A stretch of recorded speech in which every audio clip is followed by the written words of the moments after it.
Hello everyone, this is Aeroica, and it's great to have you back for another video. Snakes! Why did it have to be snakes? If they're not guarding the Ark of the Covenant, then they're on planes, and now they're in Dungeon Boss. In this episode, I will review Viperia, one of two reptilian heroes that have slithered into the game. So let's open the basket, play the punji, and see if we can charm this hero into our roster.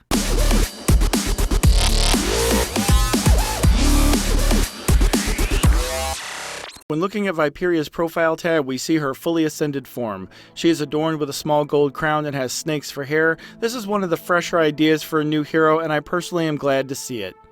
If we click on the question mark, you'll see that no dungeons carry her token, and that she is only available in the VIP portal and from event quests, which are released periodically. For the purposes of this review, my Viperia is a 5-star fully ascended hero, and she is leveled to 70 along with all of her abilities.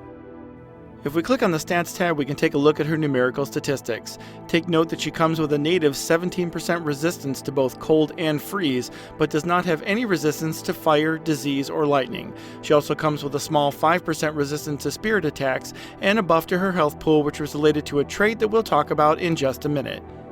As a nature-based enemy, we see the standard 30% advantage against water enemies and a 25% vulnerability towards fire enemies. When looking at her traits, the first is called Scaly Clan, which is a racial buff that increases the HP of any reptile heroes that she may be grouped with, and is the trait which causes the buff in Viperia's HP that we saw earlier. Her next trait is called Stone Etcher, and this increases Viperia's damage against stone targets. While she cannot cause the stone status to occur on her own, when paired with her sister Cobressa, who can create this status, there is a benefit in having them on the same team. Her third trait is called Turn to Blind Eye and gives Viperia immunity to any active taunts, including Provoke, which is a single turn taunt cast by non-tanking heroes. Her next trait is called Neurotoxin and provides boosted damage against an envenomated target. Her last trait is called Kindred Mourning and provides her with a 2-turn invincibility status upon the death of any reptilian ally. If we look at her abilities tab, we can see that her first attack is called Venomous Claw, and as her basic attack will not only perform damage, but will also have the chance to inflict the Venom status on the target. Venom is a debuff which lowers the defense of the target it is cast upon and has the ability to stack. Her next ability is called Snakes on the Plains, and is not only an AoE damage ability, but also an AoE purge, for as many as 2 buffs. Additionally, this attack also carries the chance to inflict all of the targets with the Venom status.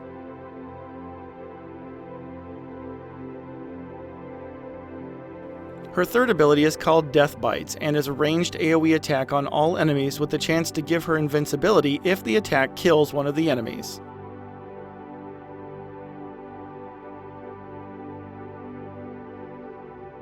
Her last ability is called Reptile Pile and is a single target attack which not only causes damage by itself, but would also cause any reptilian allies in the group to also attack that target even though it is not their turn.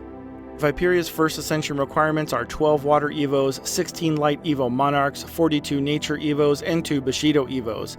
Meeting this requirements will get you the Snake on the Plains 2 and Death Bite special ability, as well as her Turn the Blind Eye and Neurotoxin traits. Viperia's second Ascension requirements are 42 Water Evos, 30 Nature Evo Monarchs, 8 Runed Evos, and 2 Shadow Evos. Meeting this requirement will get you Snake on the Plains 3 and Reptile Pile abilities, as well as Neurotoxin 2 and Scaly Clan 2 traits. Viperia seems to do quite a bit of damage, and her first 2 abilities are AoE based. Her first attack, Snake on the Plains, does visually stunning damage to standard enemies, and while not as evident, does nice damage to epic and armored enemies as well.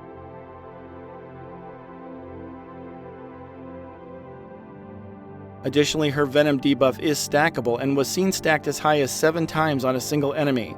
This stacking debuff makes further attacks from Viperia more powerful against that target, since the Venom reduces the defense rating and her Neurotoxin trait provides a damage multiplier. While not guaranteed to cause the affliction, both this attack and her basic carry the chance to cast the Venom debuff, and in doing so successfully, make her late stage attacks carry even more damage potential. While perhaps not as numerically powerful as her other attacks, what you lack in DPS you make up for in debuff and purges, as her Snakes on the Plains also removes up to 2 buffs from your enemy in her fully ascended form. This is a fairly powerful characteristic, however to make the best use of it you may need to wait until the opposing team casts a buff you don't want them to have, unless your goal is an outright DPS strategy. Her second ability, which is also an AoE, can be made more powerful by setting up the enemies in advance. However, it is still a good attack even without the venom accompaniment. From a PvE perspective, Viperia will do well. Her abilities are suited to larger packs of enemies, and her immunity to taunts means you can stay focused on the target of concern rather than being pulled away by a tank. However, this will only become valuable if her 2 AoE abilities are on cooldown, since they would reach all the enemies on the raid field by virtue of the way they operate. It would also be advised to have a taunting tank, as Viperia seems fragile. While she does have the above average health pool compared to other rogues, she lacks any form of dodge to ranged or melee attacks, and thus will more than likely take the hit. Since Viperia's attacks are mainly AoE based, as you get down to the last 1 or 2, you may want to use only her single target ability and her basic attack. This will allow you to gain energy for the next platform, where you can make the most of her AoE attacks once you get there. In a PvP setting and taking into consideration the defensive team composition, Viperia shines as she makes use of her powerful AoE attacks. The damage is simply amazing, and coupled with the fact that the attack itself makes subsequent abilities even more powerful, that makes it so much sweeter. However, Viperia is a normal speed hero, and thus she may not get the chance to inflict this mayhem without a little help. Zen, with his haste-embedded heal, can bring her to the forefront of attacks and give her an accelerated turn so she can get the damage out a little bit sooner. While offensively she is beneficial, from a defensive standpoint she may not be the best choice.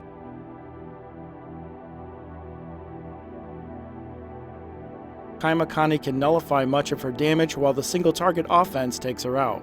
You could use taunting tanks in your defense with Viperia to draw them away, however the damage reduction from Kai will have already been cast, and with a 765 ability cooldown, it will simply be a matter of time before she is taken out. That being said, as offense or defense, her taunt immunity brings added value to her position on a PvP team.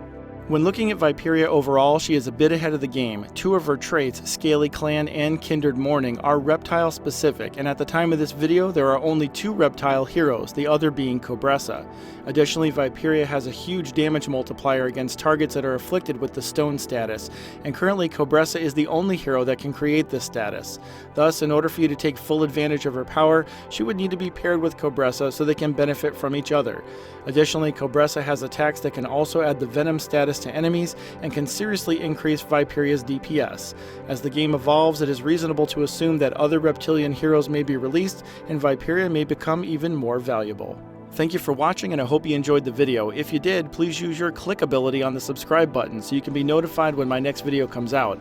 I've also been doing some live streaming of the game where PvP and the Tower of Ponage have been featured. I would love to have you join me at the next stream so you can gain some information on the game and just have some fun. Don't forget to follow me on Twitter for game updates, new hero releases, tactics, and when I go live with a stream. Thanks again for watching, and I will see you at the next video.